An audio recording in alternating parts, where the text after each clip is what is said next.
Hey guys, welcome back to the Deep Beauty Podcast. I'm Deepa Brar and I'm here with a very special guest today. I have a lot of information and questions that I want to ask her that we're going to be able to share with you guys that are really going to help you with your hair growth journeys. Without further ado, this is Dr. Mili Shah. She is a doctor of acupuncture and Chinese medicine. How are you doing, Mili?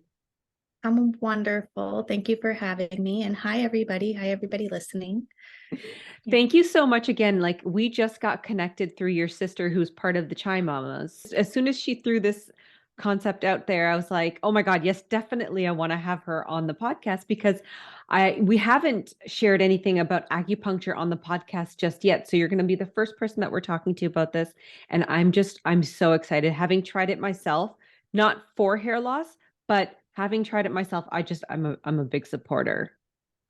That's awesome. And yeah, I don't think that people really know how acupuncture can help in, just beauty, right? Yeah. Like maintaining beauty, maintaining ourselves beyond, maybe pain relief or whatever else they know about it. So I'm That's happy to true. share that information. Yeah. Yeah, for sure. So why don't we go into a little bit about you and your journey and what led you to wanting to specialize in acupuncture and traditional Chinese medicine? So it goes way back. My grandma, she would practice Ayurveda in context of our family. She wasn't a practitioner of any sort.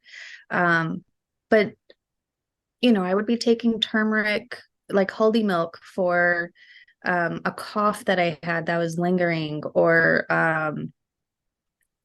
putting neem on scrapes and infections. And she's an avid gardener too, so I was always in the earth, always learning about plants, kind of watching her cook, watching her combine all of the ingredients, listening when she was explaining what each herb did in this delicious concoction that she would make for me if I didn't feel good. And to be honest, as a kid, I didn't feel good a lot of the time because I had celiacs, but I didn't know that I had celiacs. So I grew up leaning towards these remedies without understanding how they were actually keeping me really exceptionally healthy for what was going on inside. So it started there. And then after I graduated college, I took the pre-med track thinking, oh, I want to heal people. But I wasn't, I wouldn't fit in that scheme of things. I was a philosopher at heart.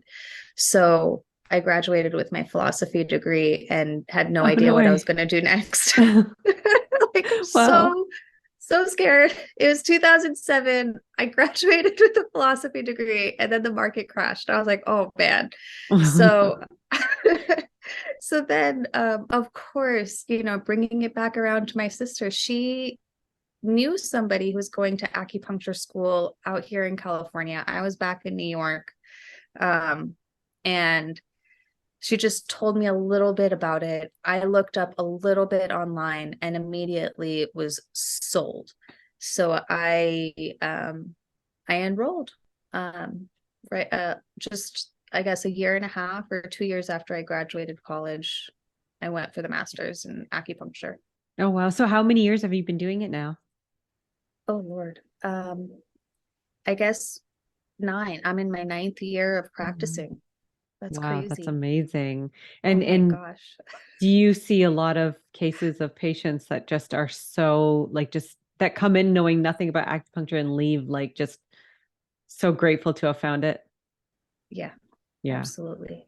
Yeah, I've had some really beautiful stories, and I what I love about it is sometimes I'm the person that's just assisting them through a process, right? So it's um not necessarily like they're coming to me forever, but it's just a short period of time. They need some assistance, and I get to witness one of the greatest transformations that that person has ever experienced.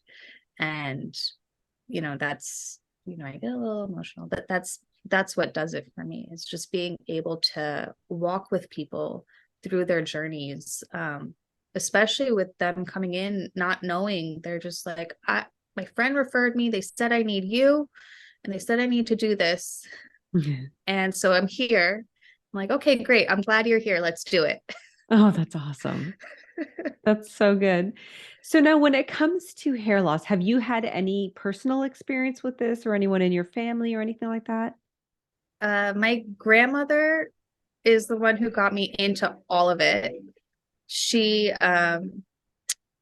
she started losing a lot of her hair in her 50s, kind of 60s, and would be mixing herbs and rubbing oils all over her hair. She by the time that she passed, she was almost bald. Mm.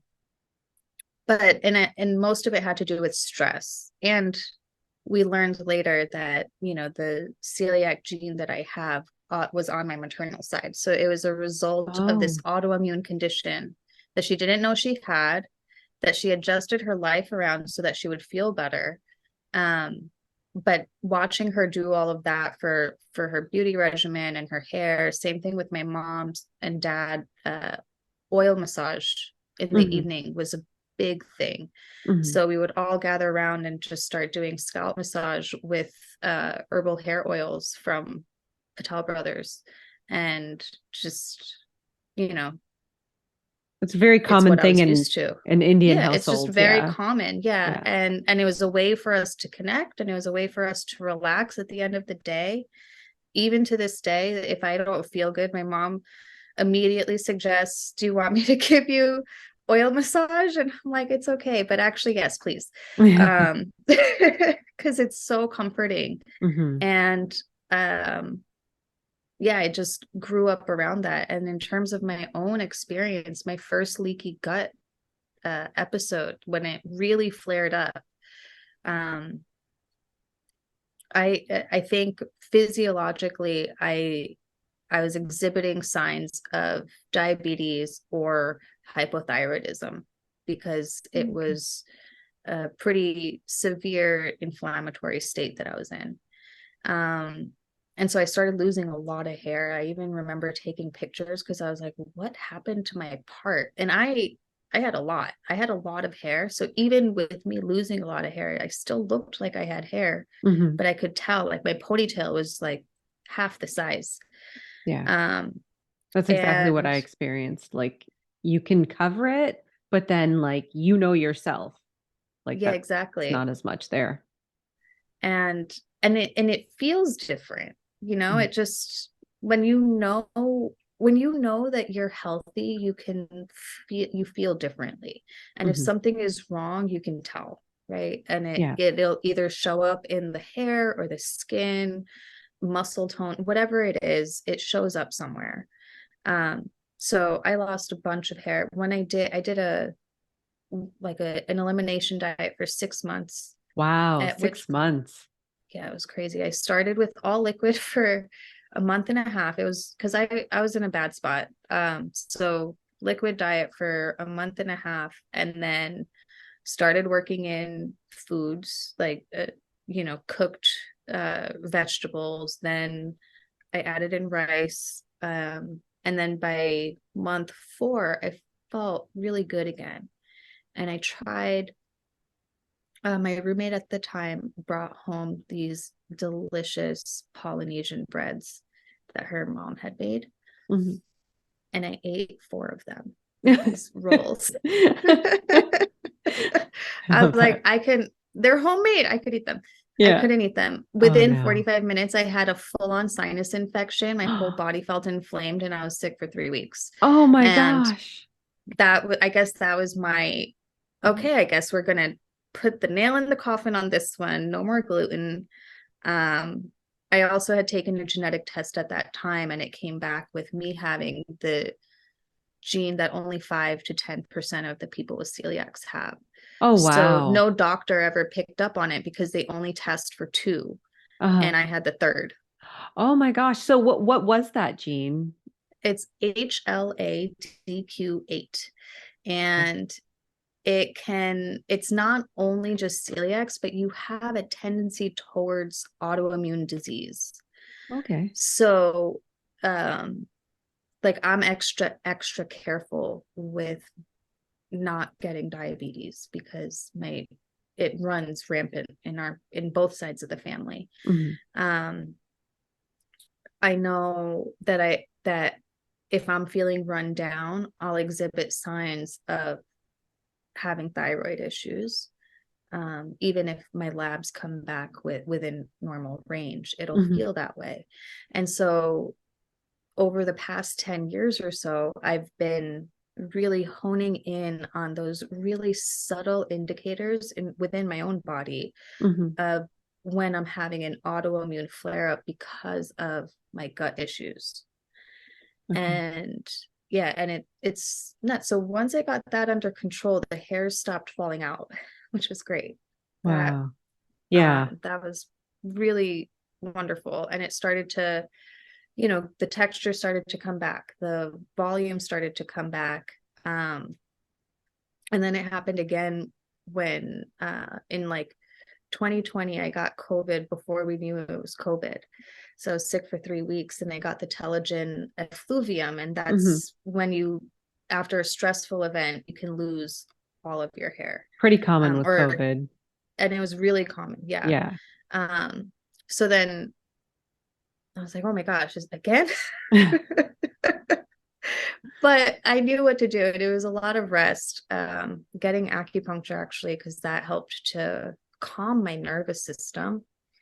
And then there was the aftermath. And so for people suffering from COVID, and honestly, even post vaccine or post booster, there would be blood deficiency or iron deficiency anemia happening more often than, like, for the first time in my life, I had iron deficiency anemia. Mm. So I had to start taking iron supplements and really understanding this isn't just, an isolated thing. The hair on my head is reflective of what's going on inside. Oh, yes. Oh my God. I love that you said that. That is like what I say all the time on my channel. It's like so much more, so much less about hair loss, more about what's going on inside of your body. That's, And yeah.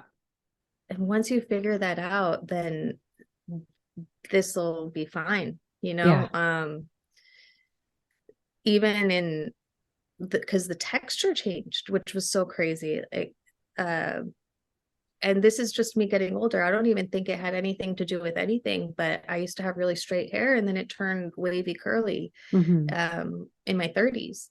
So with that, curly hair dries out quicker. And if you're blood deficient or if you have anemia, your blood isn't nourishing the scalp in the same way. Your Hmm. blood isn't bringing nutrient to the follicle in the same way. Hmm. And so there is going to be that dryness and that thinning Hmm. and the brittleness. And, a lot of that falls into line with acupuncture and Chinese medicine and how, from a holistic view, you view the body. So 6 years ago, I lost 70% of my hair due to alopecia areata. It happened within the span of 5 months, and I had bald patches, general overall thinning. It was falling out in clumps. It was so super scary. I had no idea what was going on. The only time I had ever heard of alopecia was my one makeup client who had lost all of her hair. She lost her hair off the top of her head, her brows, her lashes, all over her body. She had no hair. I was so scared that I was headed down that same road. So I started to call all of my doctor and dermatologist friends that I knew, and the suggestions they gave for regrowing your hair was to use treatments like steroid injections or steroid creams, minoxidil, those kinds of things. But the problem with those was that they weren't A, guaranteed to work, and B, they weren't guaranteed to last. So I happened to somehow stumble upon the phone number for the head dermatologist for the Navy. And we were both surprised when he picked up the phone. But what he told me came as a total shock to me. He said that your hair is going to do whatever it is going to do, regardless of all the treatments that you're going to try. So what you really need to do is get down to the root issue of why it happened in the first place. That's when I went on full research mode. I scoured every single article that I could find on the internet. I watched all the YouTube videos, and what I found was a total surprise to me. That you could actually regrow your hair by healing your body. So that is what I went on a mission to do. I started to read everything I could on nutrition, on autoimmune disease, on stress management, on lifestyle, and I implemented all of these things week by week. I was implementing something new, and within 3 to 5 months, all my hair loss stopped and my hair started to regrow. It just felt like a total miracle to me. And it was just something that I wanted to share with everyone and anyone that would listen to me. That's when I started to post videos on it, and the response was crazy. I didn't realize that so many of you were going through hair loss as well. So it has become my mission to help as many of you that I can regrow your hair. And not only that, but prevent future fallout. That's why I created the 3 Steps to Regrow Your Hair masterclass, as well as all the resources on my website. You can head over to deepabarad.com/links to watch the free masterclass. Once again, that's deepabarad.com/links. I'm going to put the link in the show notes below, and let's head back over to this episode now. Well, that brings me to something else that I wanted to bring up, and I really wanted you to help the listeners to really understand how acupuncture can really help with hair growth. So, fun story first. I had one patient who came to me, and this is when I first started practicing, maybe a year or two in, and she had a weird case of alopecia where she was bald from the very back or like just behind the crown all the way forward. So like this part, like the whole front part of her scalp was just without hair, and then her hair was growing normally in the back. And she's like, I don't know what to do. I could get a wig, I could do all these things, but I kind of want to see if my hair will grow back. And I needled her scalp. I also gave her herbs, and we got her hair to grow just like about 1.5 inches behind what her natural hairline would be. So we got about 3 inches of growth back. And after that, she just got clip-in bangs and called it a day, and was happy with that. And she's still walking around with her hair. And I think some of it started to grow back just by continuing with the herbs. And I instructed her to do castor oil massage after her shower, doing a castor oil massage while the steam had opened up the pores. And then now there's all these derma rollers around, but I just gave her this, like, it's a pediatric tool of a spiky roller to activate the channels for kids, because a lot of times they really don't need needling. We can just do a few other techniques, and they respond well. So I gave her this pediatric tool, some castor oil, and that, yeah. So I think it's a lot of just bringing attention to parts of the body that haven't received attention, while at the same time reducing inflammation, helping to reset the nervous system. And by doing that, it assists the organs, just giving them the energy to do what they have to do. And then how do the herbs, like it's the Chinese herbs that you're giving to your patients, how does that assist with all of it as well? So it depends on why you're having hair loss, right? So if it's your like leaky gut issues, and it's causing a lot of bloating and pain, and joint pain, maybe headaches, distension in the abdomen, changes in bowels,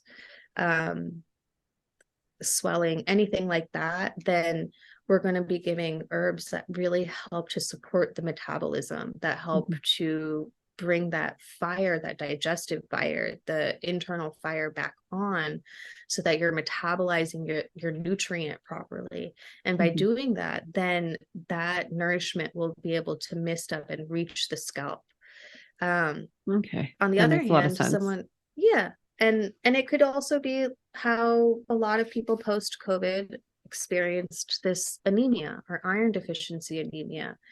Um, just being able to give herbs that help to support blood production while also supporting the movement of the blood and the body fluids, that helps tremendously. That's actually one of the main reasons, honestly, for hair loss in Chinese medicine. It is that deficiency. And so being able to supplement these deficiencies help to supplement hair growth in general. And then, of course, the topical treatments. The topical treatments are the most effective, I think. So they're quicker. You have to do more, but it's quicker. So getting acupuncture on the scalp, using some of the herbs topically. I made a serum recently that had a bunch of Chinese herbs and Ayurvedic herbs that support hair growth, as well as learning techniques similar to microneedling. I also do the microneedling, which really, I think in a study done recently, the microneedling was more effective than minoxidil Oh, wow. after 1 month. Yeah. So I really wholeheartedly believe that when you start treating your scalp skin the way that you treat the rest of your skin, maybe your face skin, because it's similar, you'll start noticing a major difference too. That's amazing. The microneedling in particular. So would you microneedle every day? Do you put the serum on afterwards? How does that all work? So microneedling is an actual procedure. You'll just get it done once every 4 weeks. Oh, And okay. then, yeah, it's So you would go to somebody to super have it chill. done. Yeah. Yeah. Okay. And so I think at least here in California, acupuncturists, naturopaths, and doctors are the only, and nurses are the only people that can do microneedling legally. Okay. I think there's a bunch of estheticians that'll also do it, and there's nano needling as well. So this is very similar to what acupuncture has been doing for millennia. There's a device called a plum blossom needle that's very similar to the derma rollers that people have. Or this, I think there's like a stamp now.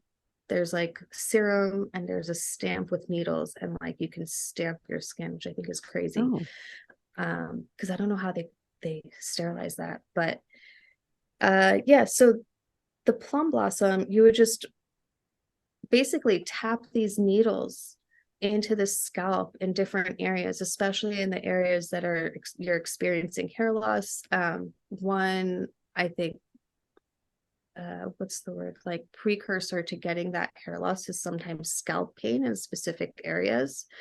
So massaging into the areas that feel tender, and then afterwards applying the serums, because now the pores are open, and so they'll receive it a little bit better, and also blood flow has increased to the area. And so you would just have the serum applied then, and then you would come back 4 weeks later and do the whole process again. Yeah. And Okay. the serum that I have, I'm still testing it out. I made it recently, so I'm not selling it or anything. I'm just testing it out with people, but I apply it every day. So Okay. it's glycerin based, like that Vegamore serum that everyone was raving about. I tried it and it was okay. I did notice that my hair did grow a little bit, but I feel like with whatever my general methods were before, those were a little bit more effective. I actually came across a quote that you had on your website. I'm just going to read it right now, which it's so powerful. Through healing myself, I have become the practitioner I wish I had through my own health journey. I absolutely love that because you can feel how powerful your connection is with, first of all, not only helping others, but also with getting to the root of the problem, which I think a lot, and I don't want to label all Western medicine this way, but I feel like a lot of Western medicine can miss the mark in that way, where it's like, if you have a problem with your heart, they'll send you to the heart specialist. If there's something wrong with your lungs, they send you to the lung specialist. But when it comes to like functional medicine and naturopathy and all that kind of stuff, it's looking at the body as a whole entire unit, not separate compartments. So I absolutely love that this is your philosophy behind what it is that you do for your patients. Well, thank you. I know I forgot that I said that, but yes, that's exactly, and I try and embody that every day. It's just having that compassion, but also putting those things together that people don't necessarily put together. And um, I think as natural medicine practitioners, we're just taught to see patterns, cycles and patterns, and interpret them in a different way, instead of looking at everything from such a reductionist lens, right? So even with, say, hair loss from a Western perspective, it's, you take medication or surgery of some sort, right? Like the implant things. Mm-hmm. But I don't think that I've ever really met a Western doctor that said, if you heal your gut, your hair will grow back. Right. Yeah. It's very different, Yeah, definitely. actually, so yeah. Um, and then just listening to people's concerns. Like if my patient came in and said, I'm really glad with the progress we're making, with my physical health, but I really just want to work on these things, like my hair is falling out and I have these 11 lines and I don't want them anymore on my forehead. Somebody is feeling self-conscious about something, or they notice something different, right? Like, Mhm. I don't know. I think a few years ago, I started to notice that my skin just didn't hold the same texture as it did a few years back. And so I started doing preventative things. And I don't think that that's vanity, or I don't know what the word is I'm looking for, or superficial. I feel like Mhm. taking care of our external is just as important as taking care of our internal. It's a Yes, reflection, right? exactly. Um, and so I try and accommodate all of that when I'm treating my patients. If someone says my sinus looks different, I'm actually going to look at that and be like, oh, wow, you're right. That weird line is there. Let's work on that. Mhm. And just letting people be heard and actually listen, and not just hearing what people are saying, but listening what my patient is saying about what they're feeling and experiencing. Yeah, Yeah, I love that. No judgment, just here to help. just here to help. Yeah. Love it. Okay, so why don't you share with everybody where we can find you, like your website, where your practice is and all of that. Awesome. So my website is milishah.com. My office is located in University Heights in San Diego. It's pretty central. And I have my Instagram, which is same Mili Shah DACM. I haven't posted though in a very long time. It's I okay. just It's hard to I keep up also, yeah, sometimes. it's just hard to keep up. And Yeah. I teach at the local acupuncture school. I Oh, teach in their that's herbs awesome. department, and I'm also a clinical supervisor in their clinic. So between all those things, I'm pretty busy, but I'm happy to answer questions if people wanted to reach out and answer or ask any questions or anything like that. Yeah, for And I have sure. a little form on my website too. So yeah, I think that's it. Perfect. I don't know what else I have going on, but yeah. I will put like all the links in the show notes Okay. for the episode so everybody can access it. But I really appreciate you taking the time to be on the podcast. And I can't wait for everybody to hear this because there's just so much good wisdom in this episode for sure. Awesome. Thank you so much, Deepa. This was so much fun. I love talking about this stuff. So thank Okay. you. Awesome.